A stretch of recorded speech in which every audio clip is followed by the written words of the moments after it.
बातमीपत्रामध्ये आता पाहणार आहोत सुपरफास्ट 100 बातम्या सुरुवात करूया। मुख्यमंत्री फडणवीसांच्या वर्षा निवासस्थानी भाजप आमदारांची बैठक बोलावण्यात आली आहे। या बैठकीत सीएम भाजप आमदारांना काय कानमंत्र देतात याकडे लक्ष लागले। शिवसेना उबाठा नेते अखिल चित्रेंनी ट्विट करत शिवसेनेला डिवचलेला आहे। जंगलातल्या सिंहाचा व्हिडिओ ट्विट करत त्यांनी शिवसेनेला डिवचले। चंद्रपुरात शरद पवार गटाला मोठा धक्का बसलाय। शरद पवार गटाचे 5 माजी नगरसेवक आणि काही पदाधिकाऱ्यांनी मुंबईमध्ये अजित पवार यांच्या राष्ट्रवादीमध्ये पक्षप्रवेश केलाय। त्रिभाषा धोरणाबाबतचा जीआर सरकारने रद्द केल्यानंतर बदलापुरातील मनसैनिकांनी विजय उत्सव साजरा केला।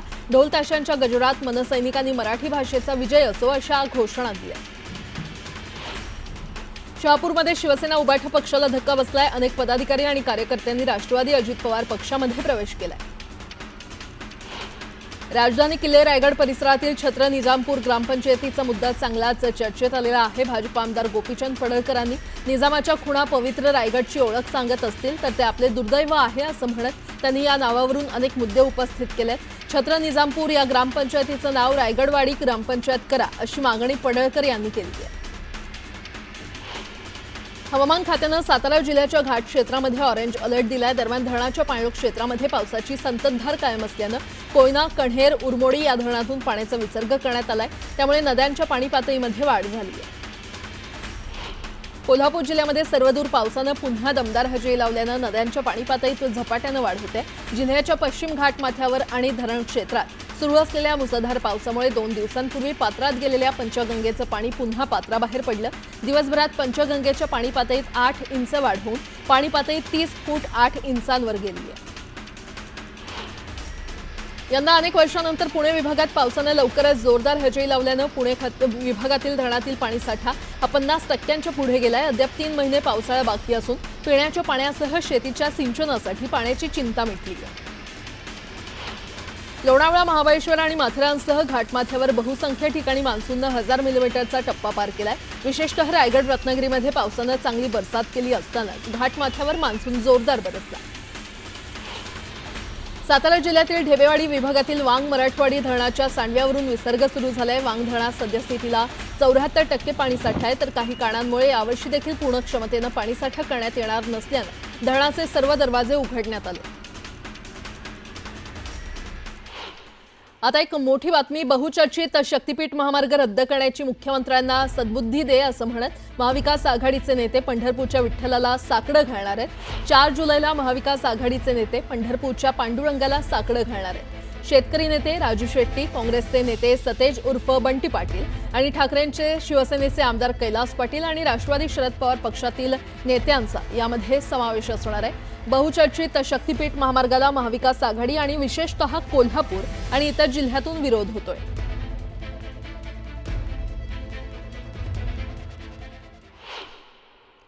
शरद पवारांच्या राष्ट्रवादीच्या महिला नेत्या नूतन रेवतकर यांनी अजित पवारांच्या राष्ट्रवादीमध्ये प्रवेश केलाय। अजित पवारांसह माजी मंत्री धर्मराव बाबा आत्राम यांच्या नेतृत्वात प्रवेश पार पडला। विधानसभा निवडणुकीमध्ये महाविकास आघाडी आणि महायुतीच्या अधिकृत उमेदवाराविरोधात निवडणूक लढल्यामुळे पक्षातून निलंबित केलेल्या सदस्यांची घरवापसी झालेली आहे। रामटेकमधून महाविकास आघाडीमध्ये बंडखोरी करत काँग्रेस जिल्हाध्यक्ष राजेंद्र मुळक यांनी निवडणूक लढली होती। सोलापूर जिल्ह्यातील अक्कलकोट तालुक्यामध्ये 4 कारखान्याच्या विरोधात शेतकरी आक्रमक भूमिकेत आहेत। 4 कारखान्यांनी गेल्या गळीत हंगामाची थकीत बिलं न दिल्यामुळे शेतकऱ्यांनी रास्ता रोको आंदोलन केलं। अहिल्यानगर जिल्ह्यातील श्रीरामपूर शहरातील मुख्य जलवाहिनीमध्ये मैला मिश्रित पाणी सोडल्याच्या निषेधार्थ नागरिकांनी नगरपालिकेबाहेर धरणे आंदोलन केलं। संतप्त आंदोलकांनी दोषींवर कठोर कारवाई करण्याची आणि त्यांच्या घरांवर बुलडोजर फिरवण्याची मागणी केली। पुण्यातील इंद्रायणी नदीवरील धोकादायक कुंडमाळा पूल तोडून नवा पूल बांधण्यासाठी सरकारने 8 कोटी रुपये मंजूर केले होते। मात्र पैसे मंजूर झाल्यानंतर हा पूल तोडून तो नव्याने बांधण्यात दिरंगाई झाल्याची कबुली सार्वजनिक बांधकाम मंत्री शिवेंद्रराजे भोसले यांनी विधान परिषदेमध्ये दिली। परशुराम घाटातील धोकादायक ठिकाणी उभारण्यात येणाऱ्या गॅबियन वॉलचं काम पावसाळ्यामुळे थांबवण्यात आलंय। पावसाळ्यानंतरच या कामाला सुरुवात केली जाणार आहे आणि त्यासाठी या गॅबियन वॉलच्या रचनेत काही बदल करण्याचे प्रयत्न राष्ट्रीय महामार्ग खात्याकडून केले जात आहेत। मात्र लोखंडी जाळी बसवण्याचं काम सुरूच असून ते अंतिम टप्प्यात आलेलं आहे। धाराशिवमध्ये पवनचक्की कंपनी विरोधातील शेतकऱ्यांच्या उपोषणाचा आजचा 8वा दिवस आहे. 18 पैकी 9 शेतकऱ्यांची प्रकृती खालावली असून आमचा जीव गेल्यावर प्रशासन आमच्या मागण्या मान्य करणार का असा सवाल शेतकऱ्यांनी उपस्थित केला. विधान परिषदेत पीक विम्यावरील प्रश्नावर विरोधकांसह सत्ताधारी आणि आमदारांनी देखील कृषी मंत्री माणिकराव कोकाटे यांना घेरलं. नैसर्गिक आपत्तीमुळे पीकच आलं नाही तर पीक विम्यासाठी कापणी कशाची करणार? पीक विम्यासाठी पेरणीपासून कापणीपर्यंत ज्या जोखमी होत्या त्या काढून टाकल्यात. याकडे लक्ष वेधत काढून टाकलेल्या 4ही जोखमींचा पुन्हा समावेश करावा अशी मागणी करण्यात आली आहे. लातूर जिल्ह्यातील लातूर, रेणापूर आणि औसा तालुक्यातील 22 गावातून जाणाऱ्या शक्तीपीठ महामार्गाला शेतकऱ्यांनी विरोध केलाय. संयुक्त मोजणी करण्यासाठी आलेल्या अधिकाऱ्यांना शेतकऱ्यांच्या रोषाला सामोरं जावं लागलं. पुण्यातील आंबेगाव तालुक्यातील महाळुंगे पडवळ इथे रस्त्याच्या दुरुस्तीसाठी ग्रामस्थांसह विद्यार्थ्यांनी जलसमाधी आंदोलन केलं. यावेळी तहसीलदारांच्या मध्यस्थीनंतर तब्बल 9 तासांनी हे आंदोलन स्थगित करण्यात आलं. नंदुरबारच्या नवापूरमध्ये रस्त्यांची दुरवस्था झाली आहे. याविरोधात स्थानिकांनी खड्ड्यात बसून त्यात बेशर्माचं झाड लावून अनोखं आंदोलन केलं. यावेळी पालिका प्रशासनाविरोधात जोरदार घोषणाबाजी करण्यात आली. अहिल्यानगर जिल्ह्यामध्ये दरवर्षीप्रमाणे यंदा देखील नगर शहरातील 12 इमाम कोटला इथे इमाम हुसेन यांची सवरीची स्थापना करण्यात आली. यावेळी हजारोंच्या संख्येनं भाविक उपस्थित होते. हैदराबाद इथल्या भाविकाकडून तुळजाभवानी देवीच्या चरणी 8.5 तोळ्याचा सोन्याचा हार अर्पण करण्यात आलाय. गौड कुटुंबीय हे तुळजाभवानी देवीचे निष्ठावान भक्त असून दरवर्षी खास दर्शनासाठी तुळजापूरला येत असतात. वाशिम जिल्ह्यातील इंझोरी ते म्हसणी मार्गावरील रखडलेल्या पुलाच्या कामामुळे मोठ्या प्रमाणात चिखल साचल्यानं ग्रामस्थांचे मोठे हाल सुरू आहेत आणि त्यामुळे विद्यार्थी, महिला आणि आजारी रुग्णांना जीव मुठीत घेऊन प्रवास करावा लागतोय. या पूल सुरळीत करण्याची मागणी नागरिकांनी केली आहे. जळगाव जिल्ह्यातील निंबादेवी धरणात रविवारी बुडालेल्या तरुणाचा मृतदेह 3ऱ्या दिवशी सापडला. हा तरुण आपल्या मित्रांसोबत धरणावर फिरण्यासाठी आला असता धरणात पोहताना पाण्याचा अंदाज न आल्यानं बुडून बेपत्ता झाला होता. दरम्यान पोलिसांनी मृतदेह ताब्यात घेऊन शवविच्छेदनाकरता हलवलेला आहे.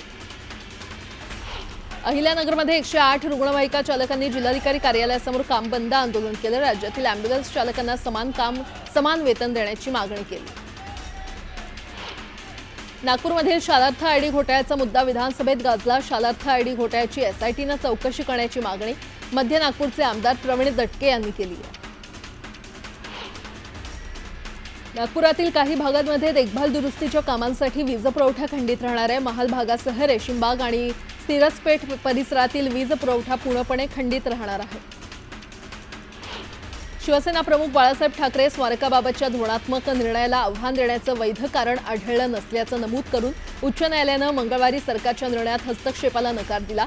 तसंच निर्णयाला आव्हान देणाऱ्या 2017 पासून प्रलंबित असलेल्या विविध याचिका फेटाळून लावल्या. न्यायालयाच्या या निर्णयामुळे स्मारकाचा मार्गही मोकळा झालाय. गेल्या 1.5 वर्षांपासून रखडलेली पुणे महापालिकेच्या कनिष्ठ अभियंता पदांची भरती प्रक्रिया अखेर मार्गी लागण्याची शक्यता आहे. राज्य शासनाच्या नगरविकास खात्यानं या भरतीसाठी आता 113 ऐवजी 171 जागांना मंजुरी दिली आहे. कल्याणमध्ये शेअर रिक्षांचे नवे दर लागू करण्यात आलेले आहेत. उपप्रादेशिक परिवहन कार्यालयाकडून भाडेवाढीची यादी मंजूर करण्यात आली आहे. नागपूरच्या गोरेवाडा प्राणी संग्रहालयामध्ये आता आफ्रिकन सफारी अनुभवता येणार आहे. FDCM गोरेवाडा झू लिमिटेड आणि NBCC मध्ये करार करण्यात आलेला आहे. या प्रकल्पांतर्गत प्राणी संग्रहालयातील 63 हेक्टर जागेवर आफ्रिकन सफारी विकसित करण्यात येणार आहे. आशिया खंडातील सगळ्यात चांगला लॉजिस्टिक हब म्हणून निर्माण करण्याची क्षमता भिवंडी शहर परिसरात आहे. तो विकसित करण्यासाठी उच्चस्तरीय समिती स्थापन करण्याची घोषणा उद्योगमंत्री उदय सामंत यांनी मंगळवारी विधानसभेत केली. मुंबई उच्च न्यायालयानं मुठा नदीच्या पूररेषेपासून 100 मीटर अंतरात कोणतेही बांधकाम करण्यास बंदी घालण्याची मागणी करणारी याचिका फेटाळत यावरील निर्णय तज्ज्ञ समितीवर सोडलाय. समितीनं 2 महिन्यांच्या आत त्यांचा अहवाल राज्य सरकारला सादर करावा आणि त्यानंतर पुढील 2 महिन्यात सरकारनं निर्णय घेऊन पुढील कार्यवाही करावी असे आदेश किंवा निर्देश न्यायालयानं दिले. पुणे जिल्हा परिषद आणि पंचायत समितीच्या प्रभाग रचनेचा प्रारूप आराखडा करावा अशी सूचना जिल्हा प्रशासनाकडून तहसीलदारांना करण्यात आली असून त्याबाबतचे आदेश जिल्हा प्रशासनाकडून काढण्यात आले आहेत. प्रभागाचा प्रारूप आराखडा 14 जुलैपर्यंत जिल्हा प्रशासनाला सादर केला जाणार आहे.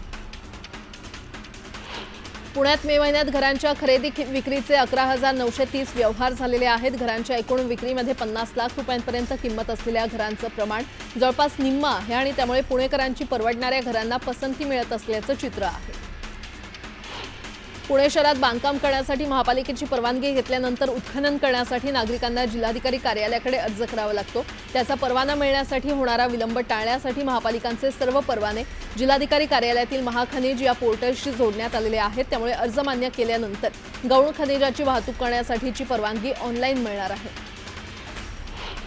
पुण्यामध्ये मे महिन्यात घरांच्या खरेदी विक्रीचे 11,930 व्यवहार झाले आहेत। घरांच्या एकूण विक्रीमध्ये 50 लाख रुपयांपर्यंत किंमत असलेल्या घरांचं प्रमाण जवळपास निम्मा आहे आणि त्यामुळे पुणेकरांची परवडणाऱ्या घरांना पसंती मिळत असल्याचं चित्र आहे। मुंबई उच्च न्यायालयाच्या नागपूर खंडपीठानं एका माणसावर पॉस्को अंतर्गत गुन्हा दाखल केलेला खटला रद्द केलेला आहे। आय लव्ह यू म्हणणं हे भावना व्यक्त करणं आहे, यामुळे कुठल्याही प्रकारचं लैंगिक शोषण होत नाही असं मुंबई उच्च न्यायालयानं म्हटलंय। पिंपरी आयुक्त योगेश म्हसे यांनी हिंजवडीतील नैसर्गिक नाले बुजवून आणि वळवून त्यावर टोलेजंग इमारत उभारणाऱ्या बांधकाम व्यावसायिकांच्या विरोधात कारवाईचा बडगा उगारलाय। त्यांनी 16 ठिकाणांची पाहणी करत संबंधित बांधकाम व्यावसायिकांविरोधात गुन्हे दाखल करणार असल्याचं म्हसेंनी म्हटलंय। राज्यभरात अवजड वाहतूकदार संघटनांनी ई चलन प्रणालीमार्फत होणाऱ्या अन्यायकारक दंड आणि विविध मागण्यांसाठी संप पुकारलाय। परिवहन मंत्री प्रताप सरनाईक यांनी संप न करण्याचं आवाहन केल्यानंतरही अवजड वाहतूकदार संघटना संपाबाबत ठाम आहेत। त्यामुळे राज्यात अत्यावश्यक सेवेच्या पुरवठ्यावर परिणाम होणार असून दूध आणि भाजीपाला तसंच अत्यावश्यक वस्तूचा तुटवडा जाणवण्याची शक्यता आहे। अधिक व्याजदराचा आमिष दाखवून नागरिकांची आर्थिक फसवणूक करणाऱ्या योजनांवर नियंत्रण ठेवण्यासाठी पोलीस विभागामार्फत विशेष मोहीम राबवण्यात येते। मात्र नागरिकांनी अशा प्रकारच्या योजनांना बळी न पडता योग्य ती दक्षता घ्यावी असं आवाहन मुख्यमंत्र्यांनी केलं। राज्य परिवहन विभागानं 1 जुलैपासून सुधारित वाहन कर रचना लागू केली आहे। त्यामुळे लक्झरी कार, सीएनजी आणि एलएनजी वरील वाहनं, मालवाहतूक अवजड वाहनं महागलेली आहेत। या सीएनजी आणि एलपीजी सह सर्व इंधनाच्या गाड्यांवर साधारण 1% करवाढ झाली आहे। मोटार वाहन कराची कमाल मर्यादा 20 लाखांवरून 30 लाख रुपये झालेली आहे। पालघरच्या ग्रामीण भागातील विद्यार्थ्यांना आपला जीव धोक्यात टाकून शिक्षणासाठी शाळेपर्यंत पोहोचावं लागतंय। नदीवर पूल नसल्यानं विक्रमगडच्या म्हसे गावातील विद्यार्थी पावसाळ्यामध्ये नदीतून वाहणाऱ्या धोकादायक पाण्याच्या प्रवाहातून चक्क टायरमधील रबराच्या ट्यूबवर नदी पार करत असल्याचा धक्कादायक प्रकार समोर आलाय। 11वी प्रवेशासाठी विद्यार्थ्यांना अपार आयडी असणं बंधनकारक आहे आणि त्यानुसार राज्य मंडळातील सर्व विद्यार्थ्यांचे अपार आयडी काढण्यात आले असले तरी सीबीएसई, आयसीएसई आणि आयबी या मंडळातील अनेक विद्यार्थ्यांचे अपार आयडीच नाहीयेत। या संदर्भात तातडीनं बैठक घेऊन अन्य मंडळाच्या विद्यार्थ्यांकडे अपार आयडी नसेल तर त्यांना प्रवेश नाकारू नये, तसंच त्या विद्यार्थ्यांचे अपार आयडी काढण्याच्या सूचना कनिष्ठ महाविद्यालयांना देण्यात आल्या। मुंबई विद्यापीठाशी संलग्नित महाविद्यालय आणि मान्यताप्राप्त शिक्षण संस्थांसाठी पदवी अभ्यासक्रमांच्या शैक्षणिक वर्षाच्या नियोजनाचं वार्षिक वेळापत्रक मुंबई विद्यापीठ प्रशासनानं जाहीर केलंय। यामध्ये प्रवेशपूर्व ऑनलाईन नाव नोंदणी, अंतर्गत आणि लेखी परीक्षा ते निकालाच्या नियोजनाचा समावेश आहे। मुंबई विद्यापीठानं पदवीच्या 3 आणि 4 वर्षीय अभ्यासक्रमांच्या प्रथम वर्षाला प्रवेशासाठी ऑनलाईन नाव नोंदणीला मुदतवाढ दिली आहे। आता विद्यार्थ्यांना 10 जुलैपर्यंत प्रवेश घेता येणार आहे। राज्यात 11वीसाठी एकूण 2,10,236 प्रवेश झाले असून त्यात कॅप फेरीमध्ये 1,43,000 प्रवेश झालेले आहेत। राज्यातील 29 शाखांमधून 100% प्रवेश निश्चित झालेत अशी माहिती माध्यमिक शिक्षण विभागाचे संचालक डॉक्टर महेश पालकर यांनी दिली आहे।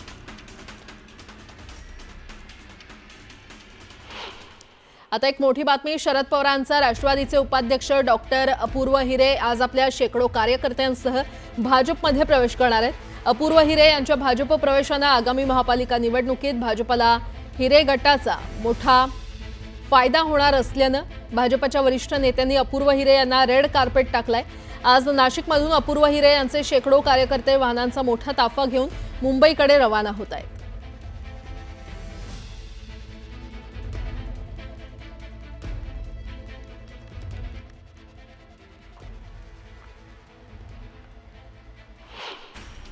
राज्यात सर्वसमावेशक पीक विमा योजनेमध्ये बदल करून पीक कापणी प्रयोगावर आधारित सुधारित पीक विमा योजना राबवण्यास राज्य शासनानं मान्यता दिलेली आहे।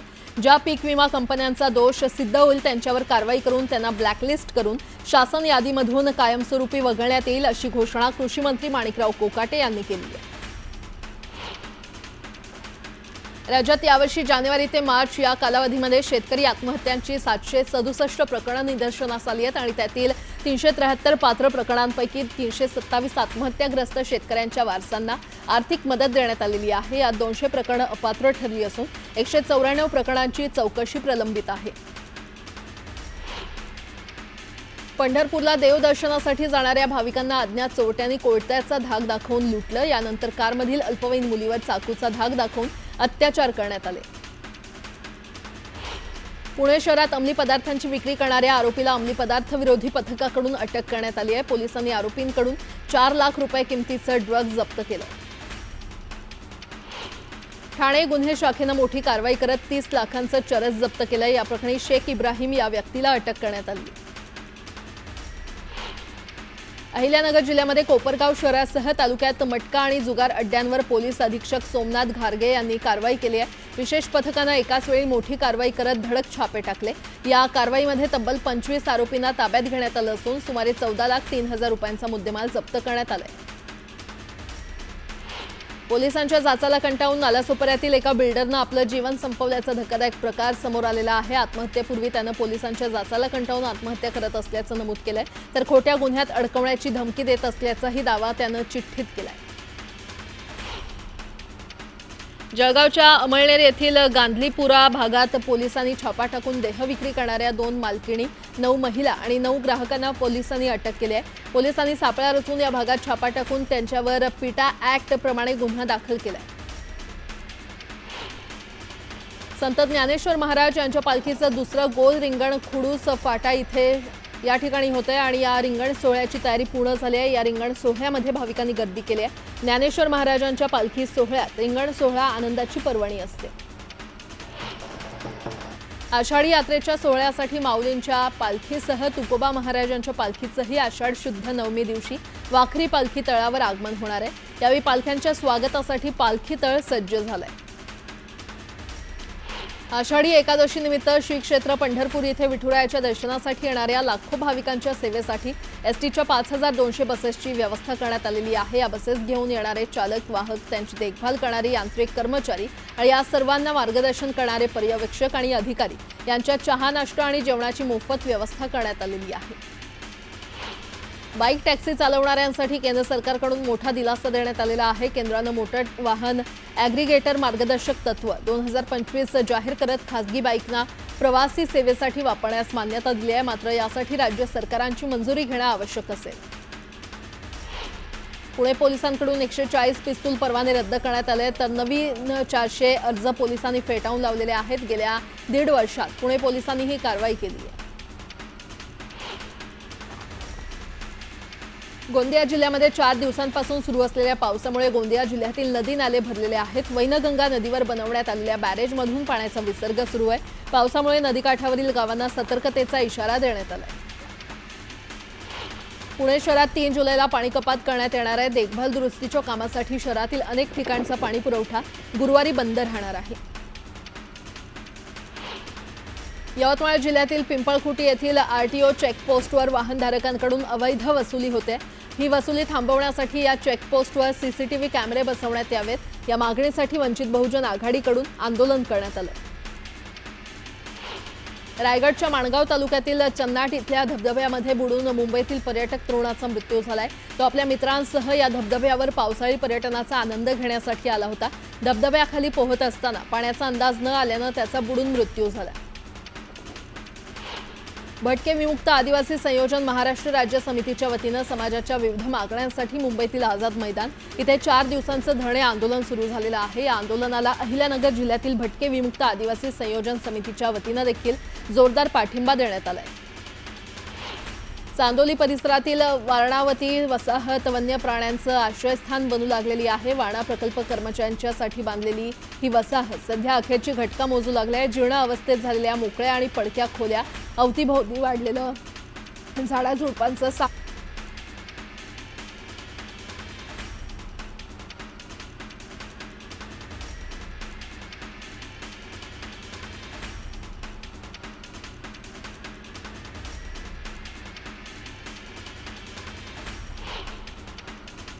हिमाचल प्रदेशातील मंडीमध्ये ढगफुटीमुळे प्रचंड नुकसान झालं। एकाचा मृत्यू झाला असून 7 जण बेपत्ता झाले।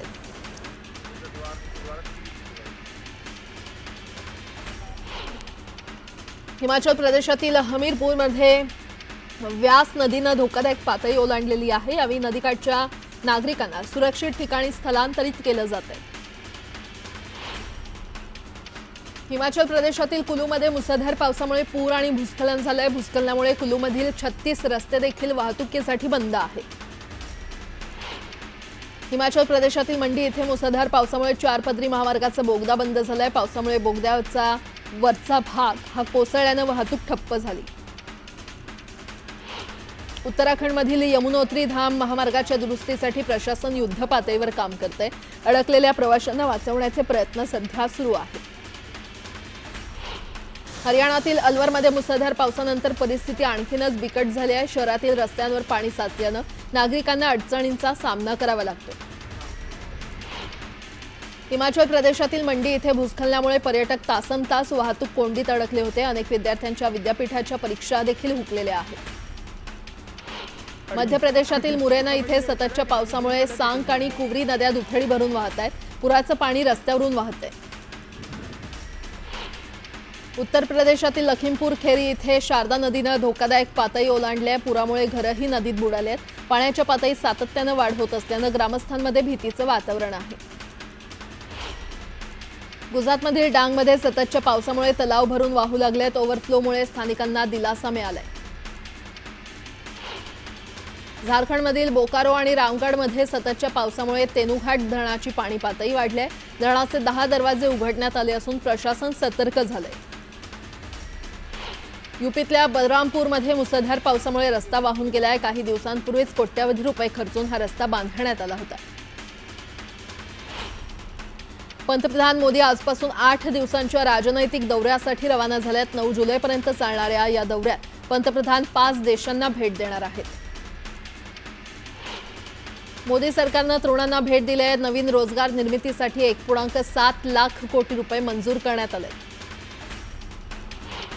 गुजरातच्या वलसाडमध्ये खड्ड्यामुळे एकाचा जीव गेलाय। खड्ड्यामुळे दुचाकीस्वार ट्रकला धडकला। या अपघातात दुचाकीस्वाराचा मृत्यू झालाय। यूपीतल्या हापूरमध्ये वेगाचा कहर पाहायला मिळाला। महामार्गावरील ढाब्यावर वाढदिवसाची पार्टी साजरी करणाऱ्या लोकांना कारनं चिरडलंय। यामध्ये एकाचा मृत्यू झालाय। राजस्थानातील बासवाडा इथे एका महिलेवर तलवारीनं हल्ला करून दिवसाढवळ्या हत्या करण्यात आली। महिलेवरील हल्ल्याचं सीसीटीव्ही फुटेज समोर आले। झारखंडमधील धनबाद येथील पेट्रोल पंपावर पैशाच्या व्यवहारावरून हाणामारी झाली। हाणामारीमध्ये 3 जण जखमी झालेत। अमरनाथ यात्रेला 3 जुलै रोजी सुरुवात होणार असून त्यासाठी पहिली तुकडी उद्या बुधवारी आज बुधवारी 2 जुलै रोजी जम्मू इथून रवाना होईल आणि विविध दलाचे 2 लाख जवान या यात्रेच्या सुरक्षा व्यवस्थेसाठी तैनात आहेत।